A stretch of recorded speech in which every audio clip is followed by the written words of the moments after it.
In Nairobi, Kenya's capital, Patrick Mburu and his friends Paul and Jackson are in a hurry.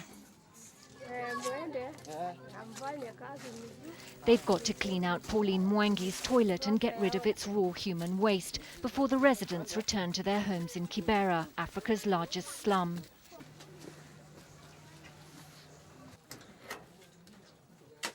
This private latrine was built by Mrs. Mwangui for the tenants of the 4 houses she owns in this alley, and she gets it emptied twice a year.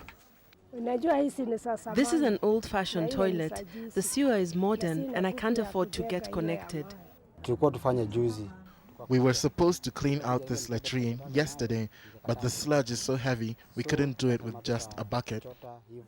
We had to find another way. So now we're demolishing part of the toilet so we can get inside the latrine and dig out the sludge with spades. Patrick's only tools as a manual exhauster are his bucket and spade. The alleys between houses in Kibera are so small, there's no room for trucks or vacuum machinery to get access. Patrick's basic equipment is the only way to empty the latrines. The exhausters have almost no protection against the diseases that are rife in the sludge. They have to contend with injuries from broken glass and sharp metal thrown into the latrines, but their more immediate danger is that the walls of the latrine will collapse on them as they dig out the sludge. The standard of the construction of these facilities is painfully inadequate. They're often unsafe, unhygienic, with holes lacking in adequate privacy, poor quality doors. Often children are unable to feel safe using these facilities. Patrick's job may seem like one of the worst to have, but unemployment is high in Kibera, and 29-year-old Patrick is willing to do whatever it takes to support his family and educate his son. 800,000 people live in Kibera's maze of shacks and houses, which cover 4 square kilometers. The land was originally allocated as a temporary residence to Sudanese soldiers who'd fought in World War II for the British. The soldiers called the place Kibera, which means forest. I was born in this slum and went to school here. The women cleared this area which used to be forest and bush, so people could settle. Patrick's neighbours spend much of their time discussing their lives in Kibera. With 40% unemployment in Kenya, they feel there's little hope of their finding work, but none of them want to do Patrick's job. The work they do is really risky. If I did that kind of job, it would be bad for my health.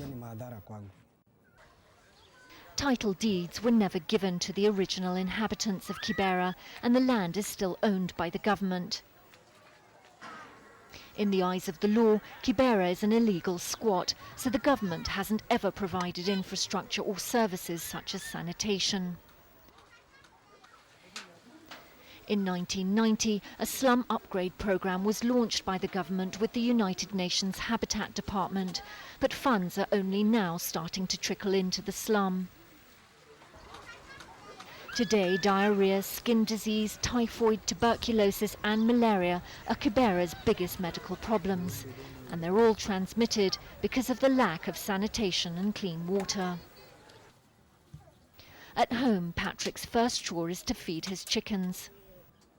Patrick only earns about $2 for each 200-litre drum of sludge he takes from the latrines, so he'll sell the chickens in the dry season when there's less work for him to do. Patrick was born and brought up in this house. Although Kibera's land is government-owned, the buildings have individual landlords. These houses are owned by my father, so my brother Gibson and I don't pay any rent.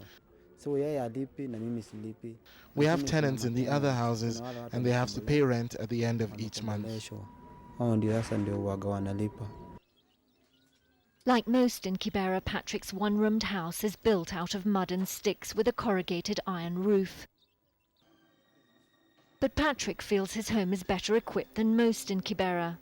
He's managed to get electricity and loves watching his TV.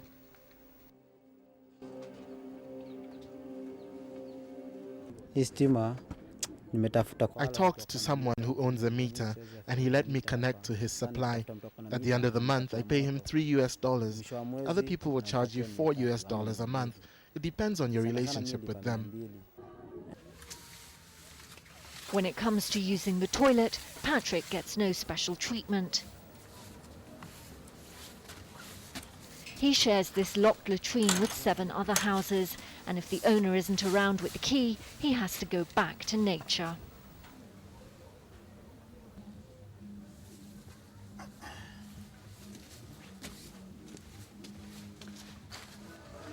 Most people in Kibera still use flying toilets, putting their excrement into plastic bags and throwing them as far as they can from their own homes. Charities, communities and the private sector have been building additional latrines, but according to the World Bank's Water and Sanitation program, only 500 now exist. Of these, 6 are connected to a sewer. We have developed a master plan of addressing the sanitation in the area. So we have plans to extend the sewer network inside and help the communities to construct and to connect into the existing infrastructure. That will be able to take care of the existing, to elevate the existing situation in Kibera. Ibrahim Minor works as a volunteer for a local organisation called Water and Sanitation. They've built the public toilets in this neighbourhood and charge users 2 US cents to help pay to keep the facility clean. In my opinion, it is the government's responsibility to provide this service to the community, but we can't just sit around waiting for them to do something. So we have taken on the responsibility ourselves.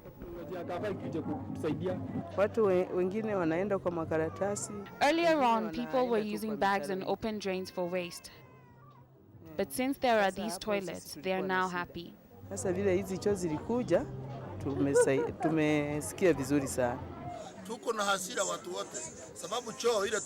It makes me really angry because we've got to pay as much as 5 shillings to use a toilet.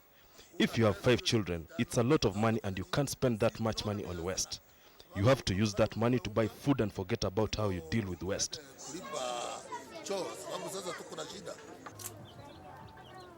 It's late afternoon.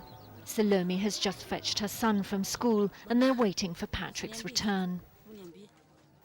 She's happy that at least he has work, but she hopes that the risks he takes will give their family a better future. I don't want my son to go through what his father has gone through.